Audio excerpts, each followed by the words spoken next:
All right, great competition today. A lot of good situational football. We started off tackle. At the beginning, guys were able to stay relatively healthy, which is always good, but you got to get that physical contact to be able to play ball. Really did a good job early with the offense, moving the ball down the field and trying to punch being able to punch it in and get some early scores. And then kind of came back with the defense and third down and some of the situational football at the end. Different from last scrimmage, we actually had more takeaways in this scrimmage. Got to do a better job of protecting the ball offensively, and then got to continue to do a good job of attacking it defensively. So can't get too excited or too upset either way there, but obviously some things to improve on. Saw a lot of young guys able to step up. I think we got a lot of good reps. One of probably our higher rep count scrimmages, but good for us to be able to see a lot of guys play. Do you care to share who produced some of those takeaways? No. Had a lot of good guys, had good reps today. I probably couldn't name them all. I mean, there was not a considerable amount of takeaways, but there was a bunch of guys attacking the ball today, which is great to see. What did you see out of Bucky and Noah today and throughout the rest of the spring camp so far? Yeah, I just think it's always fun for running backs, especially when it becomes tackle, right? Because you're not going down on a thud anymore, right? And they're able to break some tackles, create some positive plays. The other thing that we've been able to do with those guys is move them in and out of the backfield a little bit. They both catch the ball well, but seeing them line up in different positions and execute is good to see. Like your guys have done pre-snap penalties, pre-snap mistakes. I think we can be better there. Yeah, I think we can be better there. Good at times, poor at times, right? It's when you try to have variations and change the way you do things, that's when you see probably more of those penalties show up offensively and defensively. The key is that you want to have some change-ups. You want to be able to change your cadence. You want to be able to have different elements, and when you do it, you want to be able to execute at a high level. Did you get some guys on the roster today that aren't technically listed at tight end, playing some tight end? If so, how did they look out there for you? Yeah, I had to go watch the film, but yeah, we had a couple guys playing at different spots. Would the high rep count indicate you were pleased with the tempo you saw today? It probably just indicates that there weren't as many stops on third down, right? I thought that we had some sustained drives, and that allowed. I wanted to let the series play out, so we had a little bit higher rep count a couple times with the offense moving the ball early.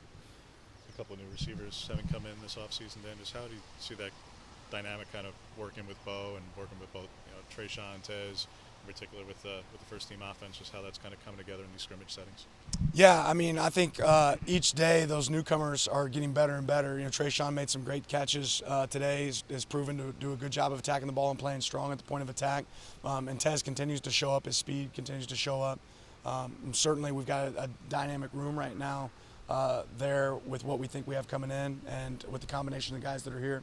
What are some of the situational spots you want the offense working on besides third down maybe, but any other situational spots you've been working on with the offense specifically this week? Yeah, so like this week we worked some 4-minute, 2-minute scenarios, right? So you got the lead, you want to maintain the lead, you got to get a first down, right? We worked some end-of-game scenarios today where you don't have timeouts, you got to go score a touchdown.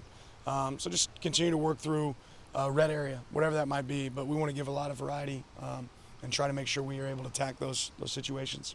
After last Saturday, you talked about seeing more consistency from your punters. You're needing to see that. How were they today and special teams as a whole? Yeah, overall, I thought we punted the ball pretty well today. Got to go back and look, to check that. But they forced some fair catches with great hang time and better ball location.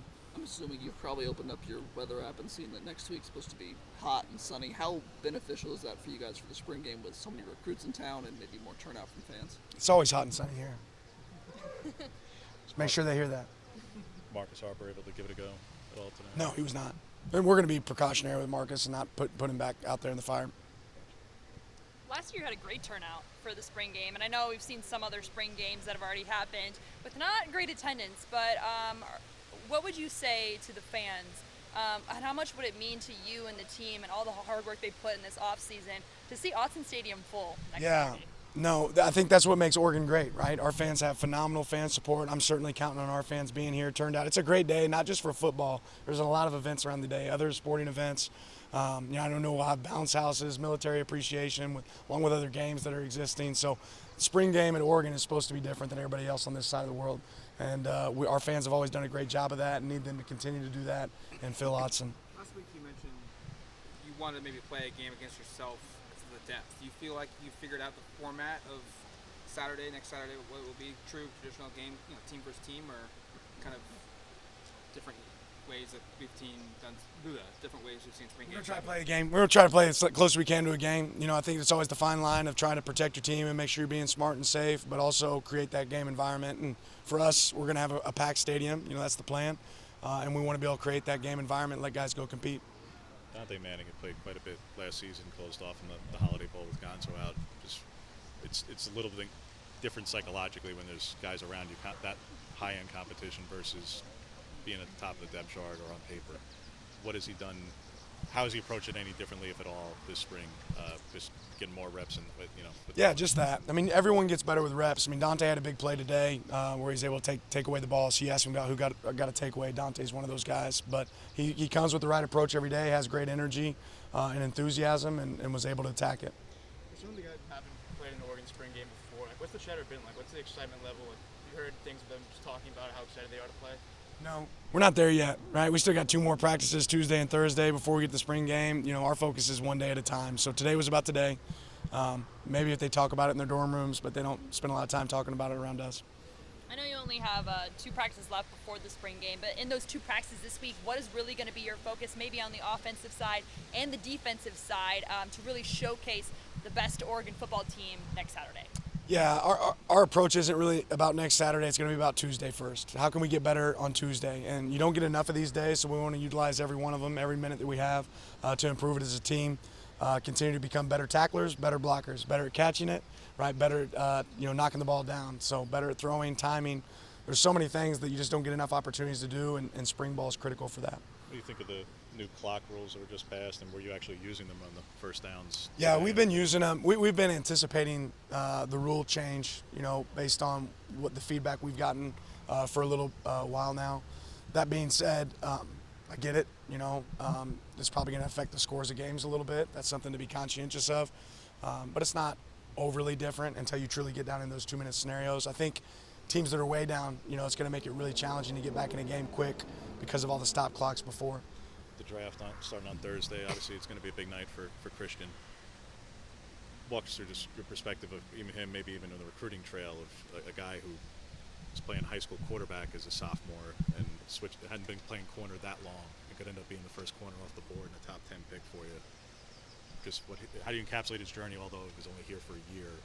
Yeah, sky's the limit for Christian. Whatever team gets Christian's, they're hitting a home run. He's one of the best corners I've ever been around and a better human. I'm excited for every one of our guys that have an opportunity, for this draft. There's going to be a lot of great Ducks that get an opportunity to make NFL teams better, and Christian's certainly an example of that. Humble and hungry, and I'm excited to see where he ends up. With the amount of turnover at the linebacker position just from last year to this year, how important has it been having a guy like Justin that has a bunch of experience playing big-time football? Yeah, Justin had a great play today. It was great to see. I think we have great competition in that room with Scoob and Bossa and Justin and Connor. There's just been a lot of guys that have been able to compete there and create great depth. Evan Jackson's had a really great spring. He's always been a fast player. He's playing faster and faster. So that's fun to see from him, but feel really good about having a guy like him here. Coming off the injury, is he looking like the player he looked like pre-injury? He did today. Do you see him at all at Jack, or is he just mainly a Money and Mac guy for you guys? Yeah, he's playing Money and Mac for us right now, but as he grows in the defense, maybe we'll have some more position versatility for him.